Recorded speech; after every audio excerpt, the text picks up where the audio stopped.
Hello hi welcome to the show. Yes, അപ്പോൾ ഏറ്റവും latest ആയിട്ട് ഇറങ്ങാൻ പോകുന്ന മൂവിയാണ് ബാൻഡ്ര എന്ന് പറയുന്ന മൂവി. അപ്പോൾ ഈ movie November 10th hitting theatre very soon. അപ്പം വളരെ സോ എക്സൈറ്റഡ്, കാരണം കുറേ നാളുകളായിട്ട് നമ്മൾ ആക്ച്വലി വെയിറ്റിംഗ് ആയിരുന്നു. ഇതിൻ്റെ ടീസറും എനിക്കൊന്ന് ഫസ്റ്റ് ടീസർ, സെക്കൻഡ് ടീസർ. അപ്പോൾ വി ആർ ആക്ച്വലി വെയിറ്റിംഗ്. ഇത് എന്താണ് പരിപാടി, സംഭവങ്ങളൊക്കെ വെയിറ്റ് ചെയ്തിരിക്കുകയാണ്. അപ്പോഴാണ് ടുഡേ നമുക്ക് ഇവരെ കിട്ടിയത് finally. And the first person, of course ഞങ്ങൾക്ക് ഒരു പീപ്പിൾസ് ഫേവറേറ്റ് എന്ന് ഒരു സംശയവും ഒരു ഡൗട്ടും ഇല്ലാതെ വളരെ സ്പഷ്ടമായിട്ട് പറയാൻ പറ്റുന്ന ഒരു വ്യക്തിയാണ് ഫസ്റ്റ് ഞാൻ ഇൻട്രൊഡ്യൂസ് ചെയ്യുന്നത്. And he's A more than ഒരു ആക്ടർ. ഞാൻ പറയുമ്പോൾ ഒരു എൻ്റർടൈനർ എന്ന് തീർച്ചയായിട്ടും പറയാൻ പറ്റും. എല്ലാവർക്കും ഒരേ രീതിയിൽ ഇഷ്ടപ്പെടാൻ പറ്റുന്ന ഒരു ആക്ടർ എന്ന് പറയുന്നത് വളരെ വിരളമായിരിക്കാം. പക്ഷേ ഈ ഒരു വ്യക്തിയെ പറ്റി പറയുമ്പോൾ തീർച്ചയായിട്ടും അത് ഒന്നടങ്കം പറയാവുന്ന ഒരു ആളാണ്. He's a amazing actor, entertainer. ദിലീപേട്ട, പീപ്പിൾസ് ഫേവറേറ്റ്, ജനപ്രിയ നായകൻ. ആൻഡ് സെക്കൻഡ് പേഴ്സൺ, ഇതൊന്ന് ഫസ്റ്റ് ടൈമാണ് മലയാളത്തിൽ. ബാക്കി ഒരുപാട് ഇൻഡസ്ട്രിയിൽ വർക്ക് ചെയ്തിട്ടുണ്ട്. Lot of experience, more than around like 2 decades ഇപ്പോൾ പോകുന്നു. ആൻഡ് ഇപ്പോൾ ഞങ്ങൾ വെൽക്കം ചെയ്യുകയാണ് കേരളത്തിലേക്ക്. And the movie we are badly waiting to see the movie. Tamanna, hi, welcome. Hello. Welcome to Kerala. Yes, welcome to Kerala. Aditi Devo Bhava എന്നാണല്ലോ. So welcome to Kerala. Thank you so much. And ഈ ഒരു ബാൻഡ്ര എന്ന് പറയുമ്പോൾ തന്നെ ഇതിന്റെ ഒരു the man behind അല്ലെങ്കിൽ ഒരു മാസ്റ്റർ ബ്രെയിൻ അല്ലെങ്കിൽ ഇത് the captain of the ship. Captain of the ship എന്ന് തീർച്ചയായിട്ടും പറയാൻ ഒരുപാട് നല്ല മൂവികൾ നമുക്ക് തന്നിട്ടുണ്ട്. ഇതിനു മുമ്പ് നമ്മൾ ഇന്റർവ്യൂ ഒക്കെ എടുത്തിട്ടുണ്ട്. ആൻഡ് ഇതിനെപ്പറ്റി എനിക്ക് കൂടുതൽ അറിയാൻ വേണ്ടി ക്യാപ്റ്റനോടാണ് ചോദിക്കുന്നത്. യെസ്, അരുണ്ട, വെൽക്കം. എന്താണ് വിശേഷം, പറയൂ. ഭയങ്കര ലോങ് ഇൻട്രോ ആയിപ്പോയില്ലേ? നല്ല ഇൻട്രൊഡക്ഷൻ ആണ് തന്നോണ്ടിരിക്കുന്നത്. ഞങ്ങൾ ഭയങ്കര എക്സൈറ്റഡ് ആണ് മൂന്നുപേരെ കാണാനായിട്ട്. എന്നെ കുറിച്ച് പറയാനാണ് അവൾ വിളിച്ചു വരുത്തിയത്. അതെ പറ. അല്ല, ക്യാപ്റ്റൻ ഓഫ് ദ ഷിപ്പ് പറഞ്ഞില്ലേ? ക്യാപ്റ്റൻ ഞാനാ നമ്മൾ അതിഥി അല്ല കേട്ടോ, നമ്മളെ പാർട്ട് ഓഫ് അവർ ഫാമിലി. ഇപ്പൊ നമ്മുടെ കേരളത്തിലെ ആളാണ്. നമ്മള് കേരളത്തിലേക്ക് നമ്മളിങ്ങനെ ക്ഷണിച്ചിരിക്കുകയല്ലേ. അന്യല്ല, കാരണം നമ്മൾ നേരത്തെ കണ്ട ഒരുപാട് സിനിമകളിലൂടെ നമ്മുടെ ഹൃദയത്തിൽ എന്താ തമ്പടിച്ച എന്താ പറയാ, etched in our hearts. You are etched in our hearts. You can say that. Yeah. ഹൃദയത്തിൽ തറച്ച. No, but I think Dileep sir is one person who's extremely warm at any point of time, and truly enough, like Arun sir and Dileep sir are two people I always call when I come to Kochi, or even if I need something in Kochi, or if I'm stuck somewhere, and I'm always calling them. So they've made me feel like a part of their family, and they've made me that comfortable that I can do that with them. So yeah, I mean, going through the process of shooting Bandra was really it was also a discovery of people here, and I do feel like at the end, in the long whatever journey you make as an actor, eventually you remember experiences. You don't remember hits and flops and all that as much, but you remember people. Yes, because eventually those are the memories that stay. So yeah, I think this is very important that you have good memories, and they've left me with some wonderful memories. exactly. Yeah. So ma'am, as he said, it's been like almost 2 decades you've been working in almost all industries in film, right, in India. So have you ever felt it's been a little bit late, or I could have made this entry to Malayalam a little bit earlier? I always think that Malayalam films have been very, very ahead of their times. And Indian cinema's best work has come out of Malayalam, and people always look up to Malayalam cinema. So I feel like somewhere I needed to also have certain life experience to be able to be a part of cinema like this. I think I did a lot of commercial cinema, and of course I had some very, very interesting parts in the framework of commercial cinema. But I think I'm better equipped now. I'm glad I'm doing it now. I think I'm also ready for it as a performer to take on more challenging characters. So I'm happy it's now. I'm glad it didn't happen before. All right. ദിലീപേട്ട പറയൂ, എന്താണ് ഇതിൽ? കാരണം പല മൂവികൾ എടുത്ത് നോക്കുമ്പോൾ അതിന് different looks ഉണ്ട്, പല രീതിയിലാണ് ഇത് പോർട്രേറ്റ് ചെയ്യുന്നത്. അപ്പോൾ ഇതിൽ നോക്കുമ്പോൾ എന്താണ് ബാൻഡ്രയിൽ പരിപാടീസ്? ഇതൊരു ഡോൺ അണ്ടർവേൾഡ് മൂവിയൊന്നുമല്ല. ഇത് അല്ലാത്ത ഒരു ജനകീയനായ, എല്ലാവർക്കും ഒരു നാട്ടിൽ എല്ലാവർക്കും ഇഷ്ടമുള്ള ഒരാളുടെ ലൈഫിൽ ഒരു പെൺകുട്ടി വന്ന് കയറുന്നതും പിന്നെ അതിനെ ബേസ് ചെയ്തിട്ട് പോകുന്ന സംഭവങ്ങളൊക്കെയാണ്. നമ്മൾ സാധാരണ ഇതിന് തുടങ്ങിയത് പ്രോബ്ലംസ് ഇങ്ങനെ ബിഗ് ആയി മാറുക എന്ന് പറയില്ലേ.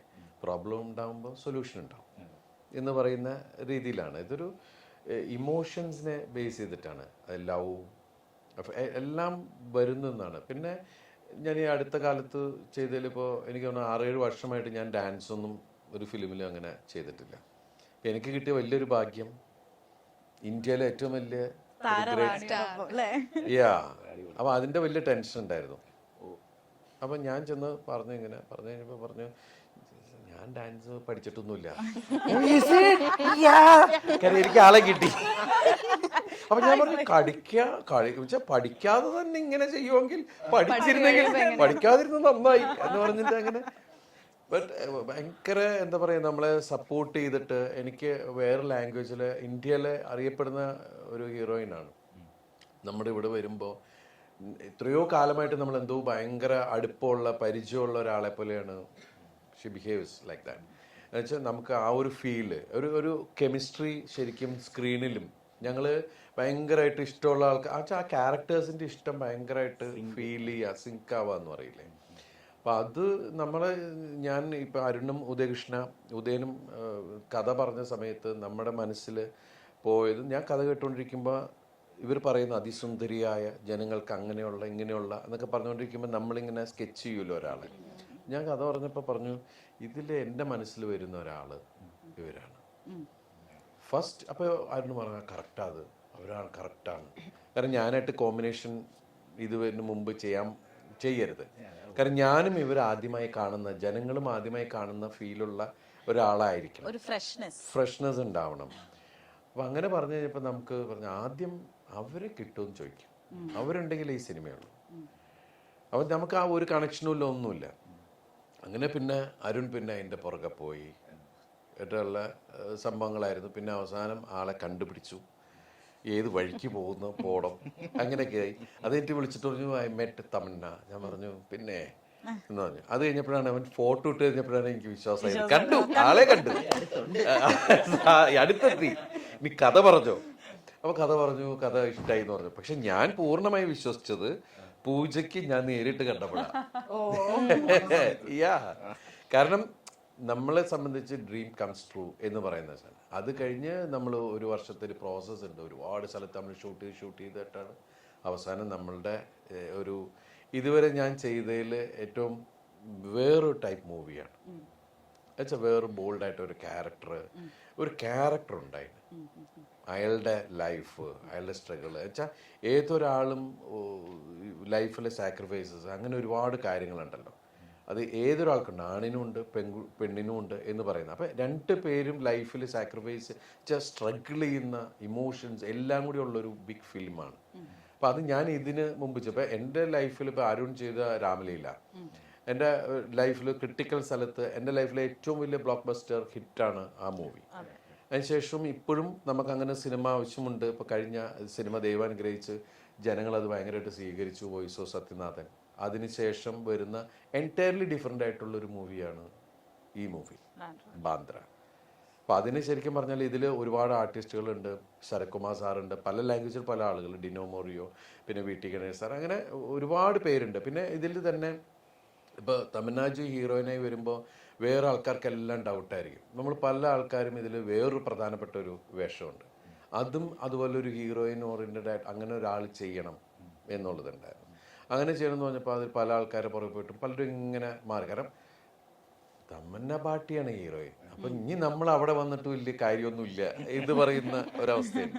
പക്ഷെ അതിനെ വന്ന ഒരാളാണ് ഇപ്പം നമ്മുടെ ഒരുപാട് അങ്ങനെ ഒരു കോമ്പിനേഷൻ ഉണ്ടായിട്ടാണ് മമത.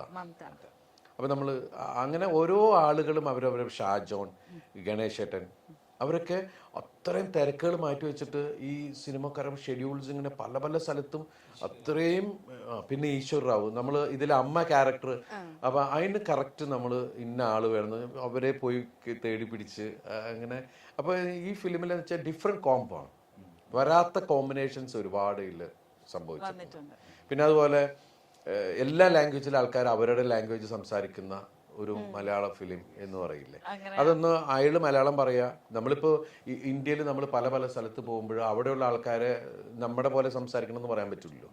അപ്പോൾ അവർ ഹിന്ദി സംസാരിക്കും, നമുക്ക് ഹിന്ദി അറിയാമെങ്കിൽ നമ്മൾ ഹിന്ദി സംസാരിക്കും, അല്ലെങ്കിൽ നമുക്ക് അറിയാവുന്ന ഒരു രീതിയിൽ സംസാരിക്കും. തമിഴാണെങ്കിൽ തമിഴിലെ ആള് മലയാളം പറയാൻ ശ്രമിക്കുന്നില്ല, ആള് തമിഴാണ്.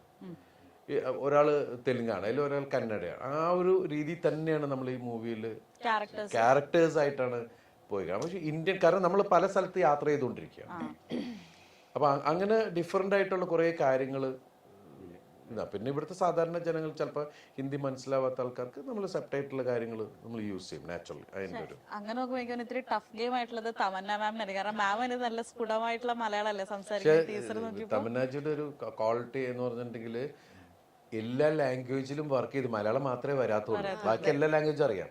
നന്നായിട്ട് തമിഴ് സംസാരിക്കും, നന്നായിട്ട് തെലുങ്ക് സംസാരിക്കും, ഹിന്ദി സംസാരിക്കും, പിന്നെ ബംഗാളി, മറാത്തി, എവരിതിങ് കിട്ടും. Okay, I know. He prompted me. Yes, I know. Yeah, I know. പിന്നെ അതുപോലെ തന്നെ ഒരു കാര്യം ചോദിക്കാം, ഇപ്പം നമ്മളിപ്പോൾ ഒരാളെ കൺവിൻസ് ചെയ്യാന്നുള്ളത് വലിയൊരു പാട്ടാണല്ലോ. അല്ലെങ്കിൽ സ്ക്രിപ്റ്റ് കൊടുക്കുമ്പോൾ അല്ലെങ്കിൽ കഥ പറയുമ്പോൾ മേ ബി അവർ ചിലപ്പോൾ ഒരു ടൈം എടുക്കും, ചിലപ്പോൾ ഒരു 1 വീക്ക് ആയി കഴിഞ്ഞിട്ടായിരിക്കും ദിവസം പറയുന്നത്. പക്ഷെ എനിക്ക് തോന്നുന്നത് തമിഴ്നാട്ടിൽ പറഞ്ഞ ടൈമിൽ ആ ഒരു അപ്പം തന്നെ യെസ് ഇമ്മീഡിയറ്റ്. അതിൻ്റെ പൊതുവെ ആൾക്കാരോട് കഥ പറയുമ്പോഴത്തേക്കും കഥ കേട്ടതിന് ശേഷം അവർ ഭയങ്കര പ്രോസസ്സിങ്ങിന് ടൈമൊക്കെ എടുക്കും. അത് തെറ്റല്ല, രീതിയാണ് ആളുകൾ അങ്ങനെ ചെയ്യുന്നതാണ്. അപ്പോൾ ഈ സിനിമയിൽ രണ്ടുപേരും, ഹീറോ ആണെങ്കിലും ഹീറോയിൻ ആണെങ്കിലും, കഥ കേട്ട ഉടനെ ഇമ്മീഡിയറ്റ് യെസ് പറഞ്ഞ രണ്ടുപേരും. ദിലീപേട്ടനാണെങ്കിൽ പറഞ്ഞാണെന്നുണ്ടെങ്കിൽ കഥ കേട്ടിട്ട് ഇമ്മീഡിയറ്റ് ആണ് യെസ് പറയുന്നത്. ഇമ്മീഡിയറ്റ് യെസ് പറയുന്നത് എനിക്ക് ഞാൻ അവിടെ ചെന്ന് കഥ പറയുന്ന അന്ന് വൈകുന്നേരം തന്നെ കഥ കേട്ട ഉടനെ പറയുന്നുണ്ട്, ഇതെനിക്ക് വർക്കാണ് ഈ സിനിമ, എന്റെ ക്യാരക്ടറിന് വർക്കാണ്, നമുക്ക് എന്തായാലും ചെയ്യാം. അവരുടെ ടൈമും സ്കെഡ്യൂളും ആണ് അവരുടെ ഭയങ്കര. എന്റെ കുറച്ച് വ്യത്യാസം ഉണ്ടായിരുന്നു. ഫസ്റ്റ് കഥ കേൾക്കുമ്പോൾ യെസ് ബട്ട്, അത് കഴിഞ്ഞ് തമന്ന സെഡ് യെസ്, അപ്പോഴാണ് അപ്പോഴാണ് എന്റെ എസ് പറഞ്ഞത്. Okay, ma'am, why sudden yes? Why did you say Why did you sudden come yes at after? this film? So when Arun sir narrated the story to me, I definitely saw his overall vision. I think that's what really clicked for me. I love the fact that he was establishing a world, and we all were playing very, very well-etched parts. It's always very nice to be a part of a film. And I think Dileep sir was explaining, it's very rare that you come across scripts where all stratas of society will relate to it. But you're playing very different characters. So the characters have no connection with regular people, but still the journey is something that everyone will somewhere connect with. So I got that wholesome experience, and I don't know if you know how a narration goes, but it's normally a long process. Okay. And if you can sit through it and feel good after it, that is it's a trade secret. Normally I'm like, after 3 hours I'm either going to sleep or I'm about to. Yeah, so I really enjoyed when I was getting the narration. I was really like, I was intrigued. It's storytelling, right? Essentially it is you getting engrossed into some life, into some world. So I think that was what was most exciting. And then of course it's happening with Dileep sir, and I understand that certain characters on paper they have so much definition, but only when a certain actor comes and performs it does it become alive. And when I saw Dileep sir performing and I was standing in front of him and performing those scenes, he has such a larger than life presence, and to top that he's a world class actor. So I think that is what is, that's what it takes to sometimes add so much more value to characters that are written well, but it needs something more. I mean, we talk about what is their X factor. I think it's that. And I feel like that's why in this film particularly, the casting was crucial. And not just for our characters, but I feel everybody's character, the casting was very, very crucial because it's very peculiar. And I think Arun sir was very specific that he wanted specific people for specific parts. And I think that's been his largest, struggle with the film, because he was very convinced about certain people doing certain parts. And I think that's worked in our favor. Like when we see those people performing those parts, we don't have to, it's just communicated on its own. And I've seen some of the best filmmakers of our country not choose actors because they're a star or not because they are someone, but because they actually suit the part. Correct. because they bring authenticity to it, you know. So yeah, there were many reasons for me to be a part of Bandra. ദിലീപേട്ട, ഇപ്പം ദിലീപേട്ടനും ഷാജോൺ ചേട്ടനും കൂടെ ഒരുമിച്ച് വന്നു കഴിഞ്ഞാൽ എപ്പോഴും ഒരു humour ആയിട്ടുള്ള റോളുകളായിരിക്കും ചെയ്യുന്നത്. ബാൻഡ്രയിലും അങ്ങനെ തന്നെയാണോ? ഇല്ല, ഇപ്പൊ രാമലീലയില് ഞാൻ ഹ്യൂമറൊന്നും ചെയ്തിട്ടില്ല. പിന്നെ സിറ്റുവേഷനിൽ കുറച്ച് തമാശകൾ സംഭവിച്ചിട്ടുണ്ട്. പക്ഷെ ഇതിൽ അങ്ങനെ ഹ്യൂമർ അല്ല, ഇത് പ്ലസന്റ് മൂവിയാണ്. പക്ഷെ ഷാജോനെ സംബന്ധിച്ചിട്ടാണെങ്കിലും എന്നെ സംബന്ധിച്ചിട്ടാണെങ്കിലും ഡിഫറെന്റ് ക്യാരക്ടറാണ്. ഞാൻ ചെയ്യുന്ന ആല എന്ന് പറയുന്നതാണെങ്കിലും ഷാജോൻ ചെയ്യുന്ന മിർച്ചി എന്ന് പറഞ്ഞിട്ടൊരു കഥാപാത്രമാണ്. എനിക്ക് തോന്നുന്നു ഷാജോന് ഭയങ്കരമായിട്ട് പെർഫോം ചെയ്യാനുള്ള സ്കോപ്പ് ഉണ്ട് ഈ മൂവിയിൽ. അത് നിങ്ങൾ സിനിമ കാണുമ്പോൾ മനസ്സിലാവും. ടീച്ചറിൽ തന്നെ നമുക്കത് മനസ്സിലാവുന്നുണ്ട്. കാരണം വെച്ചാല് ഷാജോൻ വേറെ സിനിമകൾ മാറ്റി വെച്ചിട്ടാണ് ഈ സിനിമയുടെ കൂടെ തന്നെ നിന്നത്. അതുപോലെ തന്നെ എടുത്തു പറയേണ്ട ഒരാളാണ് സമയം ഇൻവെസ്റ്റ് ചെയ്ത്. കാരണം ഇവിടെ നിയമസഭയിൽ പ്രശ്നങ്ങളൊക്കെ നിൽക്കുമ്പോഴാണ് നമ്മളുടെ കൂടെ വന്നിട്ട് ഗണേശേട്ടൻ. കാരണം തമിഴ്നാജിയുടെ ഡേറ്റ്, തമിഴ്നാജി ഓരോ ലാംഗ്വേജിലും വർക്ക് ചെയ്തുകൊണ്ടിരിക്കുകയാണ്. അതിൻ്റെ ഇടയിലാണ് നമ്മൾ പോയിട്ട് ഡേറ്റ്സ് ചോദിച്ചുകൊണ്ടിരിക്കുന്നത്. നമ്മൾ ഗുജറാത്ത്, രാജസ്ഥാൻ, ഡൽഹി, ബോംബെ ഒക്കെ വർക്ക് ചെയ്തുകൊണ്ടിരിക്കുകയാണ്. അപ്പൊ ഇതിന്റെ കൂടെയൊക്കെ അദ്ദേഹത്തിന് വരേണ്ടി വന്നിട്ടുണ്ട്. പിന്നെ ഇതിനേക്കാളൊക്കെ അപ്പുറം ഇത് വലിയൊരു സിനിമയാക്കാന്ന് പറഞ്ഞാൽ നമ്മുടെ ഒരു പറയാന്നുള്ളത് പ്രാവർത്തികമാക്കാന്ന് പറയില്ലേ, അതിന് നല്ല പണച്ചെലവുണ്ട്. അതിന് പ്രത്യേകിച്ച് ഞാനൊക്കെ നിൽക്കുന്നപ്പോ ഞാൻ ഫേസ് ചെയ്യുന്ന പ്രോബ്ലം ഒക്കെ നിനക്കറിയാം. ആ സമയത്ത് ഇത്ര ഹ്യൂജ് മണി ഇൻവെസ്റ്റ് ചെയ്യാനായിട്ട് ഒരു പ്രൊഡ്യൂസർ വരിക എന്ന് പറയുന്നതാണ്. അത് ആ സിനിമ ഇഷ്ടപ്പെടുക, നമ്മളെ ഇഷ്ടപ്പെടുക, നമ്മളെ വിശ്വസിച്ചിട്ട് ഒരാൾ ഇൻവെസ്റ്റ് ചെയ്യാന്ന് പറയും.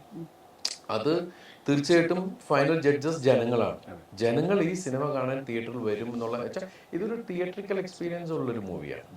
ഈ സിനിമ തിയേറ്ററിൽ തന്നെ വാങ്ങുക. കാരണം അതിന്റെ ഫീൽ അപ്പോഴേ മനസ്സിലാവുള്ളൂ. അതിൽ ഇതുപോലെ മ്യൂസിക്കൽ സാം CS ആണ്. ഇപ്പൊ നമുക്കാണ് ഇവിടെ നമ്മൾ കണ്ടതിൽ ലാസ്റ്റ് വന്ന RDX ആണ് സാം ചെയ്തത്. വിക്രം വേദ മുതൽ നമ്മൾ സാമിന്റെ ഡിഫറെന്റ് ഫിലിംസ് കണ്ടുകൊണ്ടിരിക്കുന്നതാണ്.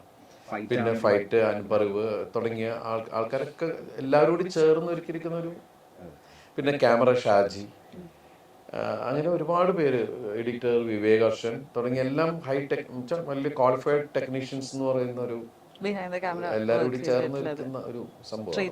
ദിലീപേടെ ഞാനിപ്പോൾ ആദ്യം പറഞ്ഞ പോലെ തന്നെ ഇപ്പം ആൾക്കാരെ ഒരു ഇഷ്ടം കിട്ടുക എന്ന് പറയുന്ന വലിയ പാടുള്ളൊരു പരിപാടിയാണ്.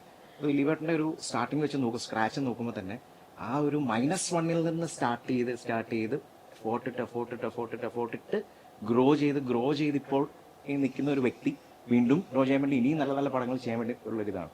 അപ്പോൾ കമൽ സാർ എനിക്ക് തോന്നുന്നു ഏതോ ഒരു ഇന്റർവ്യൂ ടൈമിൽ പറഞ്ഞ ഞാൻ ഓർമ്മയുണ്ട്, ദിലീപ് ആണെങ്കിലും ഷൈൻ ടോം ഒക്കെ ആണെങ്കിലും ഡിറക്ഷൻ എന്നുള്ളൊരു എയിമിലായിരുന്നു വന്ന് പെട്ടത്.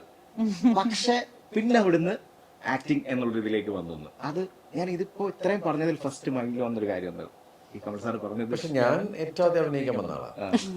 അത് പിന്നീടാണ് ഞാൻ ആദ്യം ജയറാമന്റെ അടുത്ത് പറയുന്നത് ഐ വാണ്ട് ടു ആക്ട് എന്നുള്ള രീതിയിലാണ്. അപ്പൊ പുള്ളി പറഞ്ഞത്, എടാ നീ ഇപ്പൊ ഞാൻ ഭയങ്കര മെലിഞ്ഞിരുന്നിരുന്ന ഒരാളാണ്, ഭയങ്കരമായിട്ട് സ്ലിം ആയിരുന്നു. അപ്പൊ ജയറാമന്റെ അടുത്ത് ഞാൻ പറഞ്ഞപ്പോൾ ജയറാമേട്ടൻ പറഞ്ഞു, ഞാൻ അഭിനയിക്കുന്ന സിനിമയിൽ നിനക്ക് എന്തെങ്കിലും വേഷം. അപ്പൊ സർ പോസ്റ്റ് ചേട്ടാ അയാൾ വന്നിട്ടുണ്ട് കേട്ടോ, അങ്ങനെയൊക്കെയുള്ള വേഷം മതിയോ?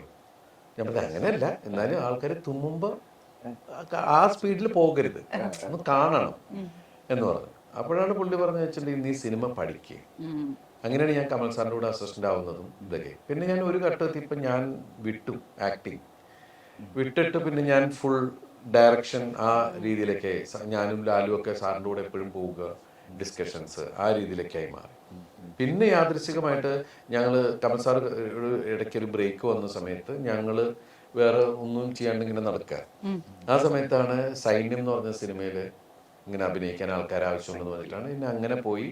അങ്ങനെ അപ്പോഴാണോ ഞാൻ ഇവിടെ കേട്ടിട്ടുണ്ട് ഈ കഥ പറയുമ്പോ അതില് ദിലീപേട്ടന് ചെയ്യണം തോന്നിയൊരു ക്യാരക്ടർ വരുമ്പോൾ ദിലീപേട്ടൻ ഇങ്ങനെ സൈഡിൽ നിന്നുകൊണ്ട് ആ പയ്യൻ ഇങ്ങനെ ആയി മാറും. ഓക്കെ മെലിഞ്ഞ പയ്യൻ, ആ മുടിയുണ്ട്, ആ ഒരു സമയമാണോ അങ്ങനെ? അതൊക്കെ ഉണ്ടായിരുന്നു. ഞാൻ പറഞ്ഞത് ഒരു സ്ഥലത്ത് ഞാൻ വിട്ടു എന്ന് പറഞ്ഞത്, നമ്മളിങ്ങനെ പല ഡിസ്കഷൻ നടക്കും, അവിടെ വെച്ച് ചെയ്യുന്ന ആ കഥാപാത്രം അവസാനം അത് എല്ലാം റെഡിയാക്കി നമ്മളെ കൊണ്ടാവുന്ന രീതിയിൽ ഞങ്ങളൊക്കെ കൂടി അതിനൊരു ഒന്ന് വർക്ക് ചെയ്ത് റെഡിയാക്കി വെക്കും. അവസാനം കമൽ സാർ പറഞ്ഞ ഡിസ്കഷൻ ഇരുന്ന എല്ലാ ക്യാരക്ടേഴ്സിനും അങ്ങനെ ഇങ്ങനെ ഇന്നാള് ഇന്നോവേഷൻ ചെയ്യുന്നു. ഇങ്ങനെ വരുമ്പോ നമ്മുടെ സംഭവം ഇങ്ങനെ ഇവര് അത് പിന്നെ ദിലീപ് ചെയ്യട്ടല്ലേ എന്ന് പറയും. ആ പറയുന്നതിന് മുമ്പ് തന്നെ മറ്റേ ക്യാരക്ടർ അത് ഇടവേള ബാബു ചെയ്യട്ടെ, അത് നമ്മൾ തളർന്നു. അങ്ങനെ 3-4 സിനിമയില് ഇത് നഷ്ടപ്പെട്ടതോടുകൂടി ഞാൻ വിചാരിച്ചു നമുക്ക് വിരിച്ചിട്ടില്ല. അങ്ങനെ ആ ചാപ്റ്റർ ക്ലോസ് ചെയ്ത് വെച്ചപ്പോൾ തന്നെ, പക്ഷെ കമൽസാറിന്റെ സിനിമയിൽ തന്നെയാണ് ഞാൻ ആദ്യമായിട്ട് ക്യാമറയുടെ മുമ്പിൽ വരുന്നത്. അത് യാദൃശ്യമായിട്ട് ഇതിപ്പോ ആരാ പറയണത്, ആരുള്ളത്, സാർ ഞാൻ മതിയോ, നീ കയറിക്ക്, അങ്ങനെ ഞാൻ അങ്ങനെ കയറിയതാണ്. ഇപ്പൊ ഇതിനകത്ത് ഈ ഒരു കോംബോന്റെ കാര്യം നേരത്തെ ശംഭുചേട്ടൻ സൂചിപ്പിച്ചിരുന്നല്ലോ. ഷാജോൺ ചേട്ടനുണ്ട്, ദിലീപ് ചേട്ടനുണ്ട്, അരുൺ ചേട്ടൻ. അപ്പൊ ഇതിനു മുമ്പ് ഇപ്പം ദിലീപന്റെ കരിയറിലെ ബ്ലോക്ക് ബസ്റ്റർ ഹിറ്റ് ഉണ്ടാക്കിയതായിരുന്നു രാംലീല. അപ്പൊ അരുണേട്ടന് തോന്നുന്നുണ്ടോ അതൊരു ലക്കി കോംബോ ആയിട്ട് ഇതിലും വരും? അങ്ങനെ വന്നതാണോ ഷാജോൺ ചേട്ടൻ ഈ പ്രോജക്ടിന്റെ ഭാഗമായി? അങ്ങനെ പ്രതീക്ഷിച്ചതല്ല. ആ ക്യാരക്ടറിനെ ഷാജോൺ ഭയങ്കര ആക്റ്റാണ്. അതായത് 2 കാലഘട്ടമുണ്ട്, 2 വർഷങ്ങളുടെ ഡിഫറൻസ് ഉള്ള ഒരു ക്യാരക്ടറാണ്. പിന്നെ കുറെ ലേയേഴ്സ് ഉണ്ട് ക്യാരക്ടറിന്. അപ്പൊ അത് ചെയ്യാൻ ആപ്റ്റ് ആയിട്ടുള്ള പേഴ്സൺ ഷാജോൺ ചേട്ടനാണ് എന്നുള്ളതുകൊണ്ടാണ് പുള്ളിയെ അതിലേക്ക് കാസ്റ്റ് ചെയ്യുന്നത്. So, Tamanna, I just want to ask you something. You have worked with so many industries like Tamil, Telugu, lot of industries, and this is the first time you are working with the Malayalam film industry. So, what is that kind of a major difference that you feel like when you are coming from all those industries and coming to Malayalam? What is that difference the initial difference that you felt from the whole ambience of? Nothing, yeah. They're all the same. I don't feel like you can generalize industries. I think that's it's films. I think we are essentially, the process of filmmaking is the same everywhere. I think what's interesting is just the combinations. You know, that's what makes every project interesting or makes it different from each other. Here, of course, there was a lot of, when I came on set, I felt very welcomed. I felt very, respected, loved, and also heard as an actor. Because what happens is many a times, for actors, it's very important that people want to collaborate with you and not puppet you. So I really felt that they were, open to what I had to think or what I had to say.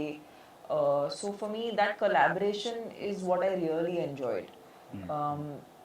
And I feel like that is it's a wholesome experience for an artist, more than just coming and just doing a shot. But here we are not doing just a shot, we are making a film. So just the overall vision, I think they were very supportive of what I had to say or think. And they really supported me because at the end, this was my first Malayalam film. So I really needed the help when it came to the language. And Arun sir made sure, I would be concerned about, say, my pronunciation or how I was going to say the lines. He helped me in every way to make it easy for me. And yeah, I didn't feel like I was performing in a language I didn't know. But that was because they were really making me comfortable. So, and I really enjoyed acting with Dileep sir. I think there's so much to learn from him because he's just such an intense performer. I really, really enjoyed just sharing frame with him. You know what he's called in Malayalam? I You think can repeat after me. Yeah. Janapriya Nayagan, yeah. Janapriya Nayagan Dileep. In one stance, Okay, can you say Janapriya that? Nayagan Dileep. Yeah. Yes, wow. She's speaking Malayalam very fluently. Fluently. Yeah. Yeah. അപ്പൊ മനസ്സിലായില്ലേ പെട്ടെന്ന്? രണ്ടോ മൂന്നോ ഫിലിമിനെ അടുത്ത് ചെയ്യുമ്പോൾ ഞങ്ങൾക്ക് ഇങ്ങനെ ഇരുന്ന് മലയാളത്തിൽ സംസാരിക്കാം. Yeah, we will for sure. Sure. Settle comedy ഒക്കെ ദിലീപേട്ടന്റെ സെറ്റിലൊക്കെ പലരും ആർട്ടിസ്റ്റുകൾ പറയും ദിലീപേട്ടനൊക്കെ എന്തെങ്കിലും കോമഡി ഇങ്ങനെ ദിലീപേട്ടൻ കോമഡി പറയുമ്പോൾ ഞാൻ ശ്രദ്ധിച്ച് ഒബ്സർവ് ചെയ്തൊരു കാര്യം, ദിലീപേട്ടന്റെ ഒരു മോഡുലേഷൻ ഒന്ന് ചേഞ്ച് ആവും. ഇങ്ങനെ കുറച്ചൊന്നും ഇവിടെ തന്നെ ഇമിറ്റേറ്റ് ചെയ്ത് കാണിക്കുമായിരുന്നു. ഇങ്ങനെ ഒരു സാധനം ഉണ്ടല്ലോ. അപ്പൊ ഈ ലൊക്കേഷനിൽ അല്ലെങ്കിൽ ഇതില് കോമഡി എസ്പെഷ്യലി മലയാളം അത്ര കറക്റ്റ് അല്ല, എന്നാലും അവിടെ എന്തെങ്കിലും ഇൻസിഡൻസ് ഉണ്ടായിട്ടുണ്ടോ? ഇല്ല, ബിഹൈൻഡ് ദ ക്യാമറ എന്തെങ്കിലും തമാശകളുണ്ടായിരുന്നു. അതിന്റെ ഇതിന്റെ മുമ്പിൽ ക്യാരക്ടേഴ്സ് അങ്ങനെയുള്ള വേറെ മൂഡിലുള്ള ഒരു പല സാധനങ്ങളും. കാരണം നമ്മൾ സാധാരണ ഒരു ദിലീപ് ഈ സിനിമയിൽ വേണ്ട, ഇതിൽ വേറൊരു ആല മതി എന്നുള്ളൊരു തീരുമാനം ഇവിടെ ഉണ്ടായിരുന്നു. അപ്പൊ പിന്നെ നമുക്ക് അതിനുള്ള തയ്യാറെടുപ്പുകളെല്ലാം നമ്മുടെ പാഴായിപ്പോയി. പിന്നെ അതിനകത്ത് കൂടെ ഉള്ളത് ഞങ്ങൾ കോമ്പിനേഷൻ അപൂർവമായിട്ട് കിട്ടിയിട്ടുള്ളൂ സിദ്ദിഖ. ഞങ്ങൾ മാറിയെന്ന് ഒരുപാട് ചിരിക്കും, ഞങ്ങൾ എപ്പോ കണ്ടാലും ചിരി തുടങ്ങുന്ന 2 പേരാണ്. കാരണം എനിക്ക് തോന്നുന്നത് ഞാൻ സിനിമയിൽ വരുന്നതിന് മുമ്പേ ഹീറോ ആയിട്ടുള്ള ആളാണ് സിദ്ദിഖ. സിദ്ദിഖ് ഒരുപാട് തമാശകൾ SP ക്യാരക്ടർ സിദ്ദിഖ ഞങ്ങൾ മാറിക്കുമ്പോൾ അങ്ങനെ പൊട്ടിച്ചിരിക്കുന്ന ആൾക്കാരാണ്. അപ്പോൾ ഇവർ ചോദിക്കും എന്തോ പ്ലാൻ ചെയ്ത് വരികയാണ്, നമ്മൾ അതിനകത്തേക്ക് ഇല്ലപ്പാ, ഇവിടെ തീർത്തോളാം. കാരണം സിനിമയിൽ തമാശ വേറെ മൂഡിലാണ് ഈ സിനിമ പോയിക്കൊണ്ടിരിക്കുന്നത്. ഞാൻ തമാശ എന്തെങ്കിലുമൊക്കെ പ്ലാൻ ചെയ്ത് വന്നിട്ടായാലും നമ്മുടെ അടുത്ത് എന്തെങ്കിലും പറയുമ്പോഴത്തേക്കും സ്പോട്ടിൽ കോമഡി പ്ലാൻ ചെയ്യുന്നില്ല വേട്ടൻ. അപ്പോഴത്തേക്ക് പറഞ്ഞു നമുക്ക് വേറെ എന്താ പണി? നമുക്കിത് ഇതിങ്ങനെയാന്ന് പറയുമ്പോഴത്തേക്ക് പുള്ളി ഉടനെ ഷാജുനെ അവന് വേണ്ടെന്ന് പറഞ്ഞു, നമ്മൾ നമുക്ക് അടുത്ത ഉടനെ ഇതിലും വേണ്ടാതായി ചെറുതല്ലേ ഇതില് വേണ്ട. ഭയങ്കരമായിട്ട് ആസ്വദിക്കും സംഭവം കൊള്ളാം, പക്ഷെ ഇതില് വേണ്ട. അതായത് നമ്മളപ്പോ തന്നെ ഫീഡ് ചെയ്യും, സാധനം ഏക്കുന്നുണ്ട്, ചിരിച്ചു. നമ്മളിത് എടുത്തിട്ട് വേറെ സ്ഥലത്ത് കുറെ സ്ഥലത്ത് നമ്മൾ ഇതുപോലെ ചെയ്തിട്ടുണ്ട്. ആ കല്യാണരാമൻ എന്ന് പറഞ്ഞ സിനിമയ്ക്കകത്ത് സലീം കുമാറേട്ടന്റെ കൂടെ ഇങ്ങനെ ചിരി അടക്കി പിടിച്ചുകൊണ്ട് തന്നെ ആക്ട് ചെയ്യുന്ന ഒരു സീൻ ഇഷ്ടമായ സിനിമ ആ മറ്റേ ഹനുമാൻ ക്യാരക്ടർ ചെയ്യാൻ വേണ്ടിട്ട്. അതിപ്പോ രാമലീലയിൽ ഞാൻ ചിരിച്ചിട്ടുണ്ടാവും. ഷാജോന്റെ വിഷയങ്ങളിൽ ഞാൻ ഇവരുടെയൊക്കെ തമാശയുടെ പെട്ടെന്ന് ചിരിക്കുന്ന ഒരാളാണ്. ഈ സിനിമയിൽ അങ്ങനെയൊന്നും ഇല്ലല്ലോ. ഈ സിനിമ ഞാൻ പറഞ്ഞില്ലേ, ഈ സിനിമ പ്ലസന്റ്, നിങ്ങൾക്ക് വേറെ ക്ലാസ് ഉള്ളൊരു മൂവി ആയിരിക്കും. ഈ ഇന്റർവ്യൂ തന്നെ നിങ്ങൾക്ക് ഇത്തിരി ക്ലാസ് ആയിട്ട് തോന്നില്ലേ വന്നിരിക്കുമ്പോ? അപ്പൊ ആ ഒരു ക്ലാസ് തമിഴ്നാട്ടിലേക്ക് വന്നപ്പോ വേറെ ക്ലാസ് ആയി മൂവി. അപ്പൊ ആ ക്ലാസ് ഡിനോമോറിയോ, ശരത് കുമാർ ഇത് പറഞ്ഞ വേറെ നമ്മൾ കാണാത്ത കുറെ കോംബോ വരുമ്പോ നമ്മളും കുറച്ച് ഡീസന്റ് ആവും. പാൻ ഇന്ത്യ ലെവൽ ഇങ്ങനെ ഇരുന്ന് കാണുന്ന സിനിമയാണ് Bandra. Tamanna ji, have you ever seen or watched any Malayalam movies before? I have actually. I don't remember. I'm really bad with names, and I'm generally like the kind of person who always embarrasses myself because I very, very, very badly forget names. Sometimes with people I know. Okay. So yeah, I'm infamous for forgetting names. But yes, I do feel like. For me, it was aspirational to do Malayalam films, and I was waiting when I would get the right opportunity. And I know, like, this experience was so good. I know I will do more Malayalam films. Yes, we are eagerly waiting for that. To. Yeah. So this is definitely first of many Malayalam films I'll do. Yeah, I've heard that you love Fahad Fasil so much. Oh yes, totally. He's an actor I really admire. I think he's another actor who's just, he's broken bounds in terms of language. Okay. And people want to watch him in I think that's the thing with Malayalam actors in general. I feel like even whether it's Fahad sir or Dileep sir, if you put them into any cinema, you put them into in the world in any film, they'll still resonate with the people. Okay. It's because they just embody human emotion so well that it doesn't matter what language you put them in. So I feel like that is a very, very peculiar, strong quality in Malayalam actors that I have noticed. That if you would take away the language and you would put some other language on it, it wouldn't matter.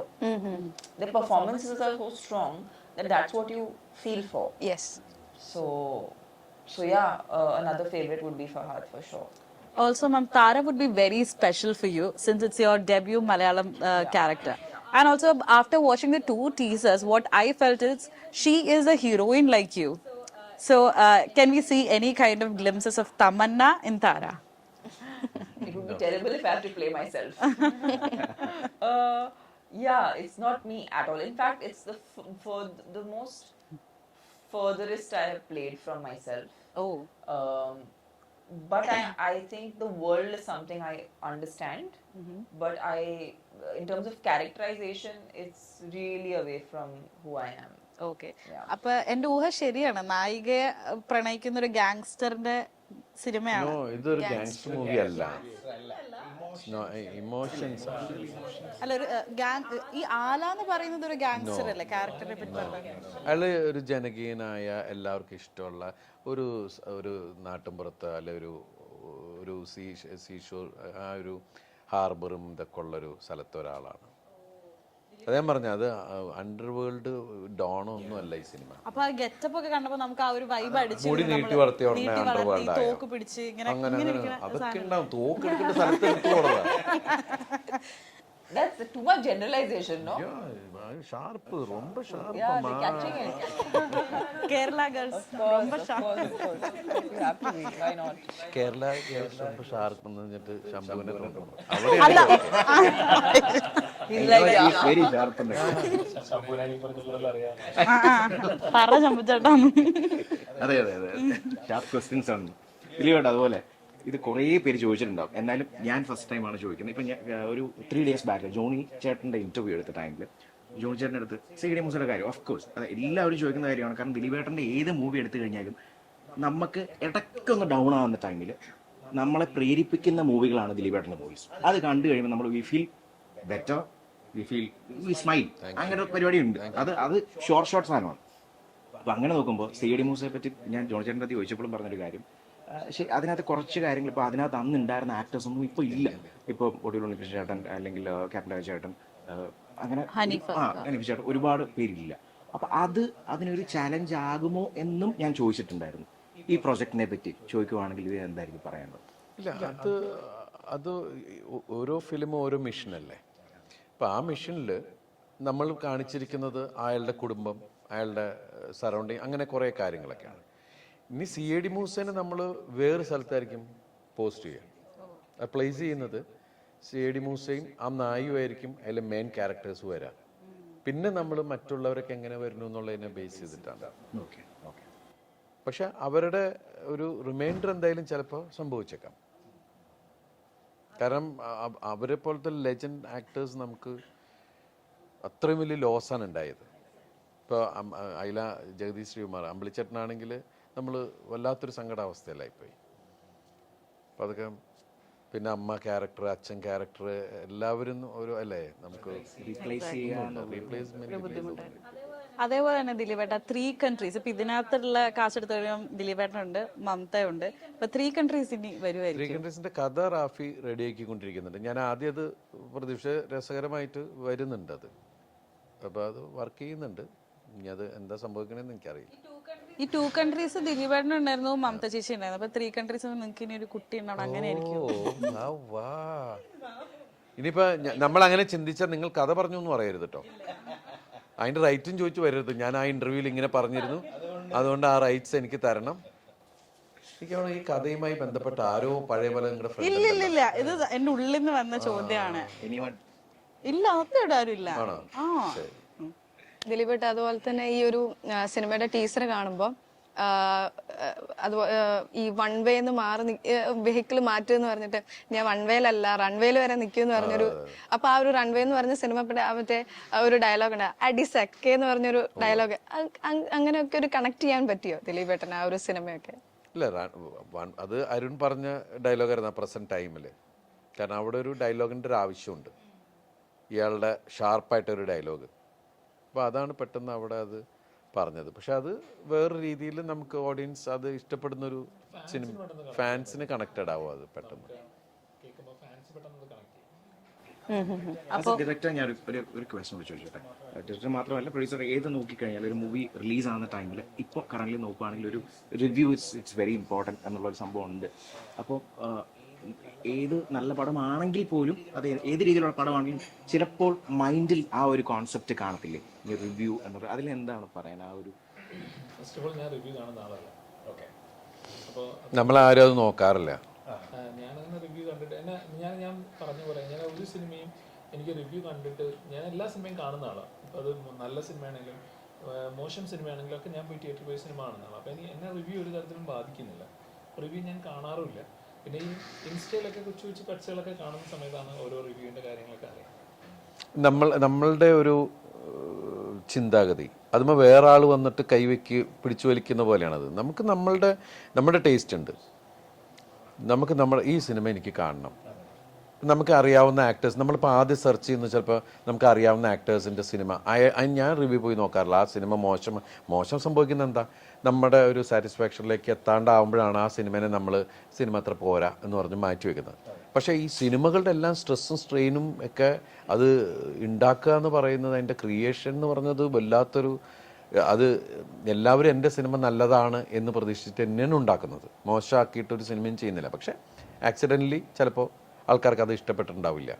ചിലത് നമ്മൾ വിചാരിക്കാത്ത സക്സസ്സിലേക്ക് അതിനെ കൊണ്ടുപോകും. അപ്പോൾ അതിന് ഫോർമുലയൊന്നുമില്ല, successful ഫോർമുലയൊന്നുമില്ല. ഇത് it's happens അല്ലേ, സംഭവിക്കുന്ന സംഭവങ്ങളാണ്. അപ്പം അതുകൊണ്ട് ഞാനൊക്കെ എന്നു വെച്ചിട്ടുണ്ടെങ്കിൽ എനിക്കൊരു ആക്ടറിൻ്റെ സിനിമ നീ ഇത് പോയി നോക്കാം, പിന്നെ ആ സിനിമ കാണുക, പിന്നെ ഞാൻ അത് കഴിഞ്ഞ് ഞാൻ എൻ്റെ ആ സിനിമേനെ ഞാൻ വിലയിരുത്തുക. അപ്പോൾ വേറെ ആളുടെ ഒരു ഒപ്പീനിയൻ ആ സിനിമയിൽ അടിച്ച അത് നമ്മുടെ കഴിവില്ലായ്മയിൽ മാറുകയാണത്. നമ്മൾ അതിനെ ഡിപ്പെൻഡ് ചെയ്യാണ്ടിരിക്കുക. നമുക്കൊരു സിനിമ ഇഷ്ടമാണെങ്കിൽ നമുക്ക് കാണുക. റിവ്യൂസിനെ നമ്മൾ പിടിച്ച് പോകാതിരിക്കുക എന്നുള്ളതാണ്. പിന്നെ എല്ലാവരും ആലോചിക്കുന്നത് വെച്ചിട്ടുണ്ടെങ്കിൽ ഈ ഫാസ്റ്റ് ലൈഫിൽ ഇങ്ങനെ പോയിക്കൊണ്ടിരിക്കുമ്പോൾ ഈ 2.5 മണിക്കൂർ ഞാൻ അത് നോക്കിയിട്ടെടുക്കുക, അവിടെയാണ് ഇത് കുഴപ്പമാവുന്നത്. അവിടെയാണ് വേറെ ആൾക്കാർ മുതലെടുക്കുന്നത്. അപ്പോൾ ബെറ്റർ നമ്മൾ തീരുമാനിക്കും. നമ്മൾ ഒരു കാര്യം തീരുമാനിക്കുമ്പോൾ ഒപ്പീനിയൻസ് ആവാം, പിന്നെ നമുക്ക് ഡിസിഷൻ എടുക്കാം, അല്ലേ? അടിച്ചേൽപ്പിക്കുന്നതിനോടാണ് നമുക്കെതിരെ. എക്സാക്ട്ലി. അപ്പോൾ എന്തായാലും നവംബർ 10-ാം തീയതി നമ്മൾക്ക് ബാൻഡ്ര വരികയാണ്. ഒത്തിരി അല്ലേ, ഓൾമോസ്റ്റ് 2 years ഉള്ള ഒരു കഷ്ടപ്പാടാണ് ബാൻഡ്ര ഫൈനലി നമ്മുടെ അടുത്തേക്ക് ഔട്ട്പുട്ട് വരുന്നത്. അപ്പോൾ ഇത്രയും നേരം നമ്മളോട് സംസാരിച്ചിരുന്നതിന് ദിലീപ് ഏട്ടനും അരുണേട്ടനും അതേപോലെ തന്നെ തമന്ന മാമിനും thank you so much. So it was very wonderful interviewing you for the first time. And 3 പേരെയും hope to see you again very soon. Thank you so much. Thank you. Thank you. എല്ലാ സപ്പോർട്ടും ഉണ്ടാവണം. Thanks. Sure ആയിട്ട്. Thank U.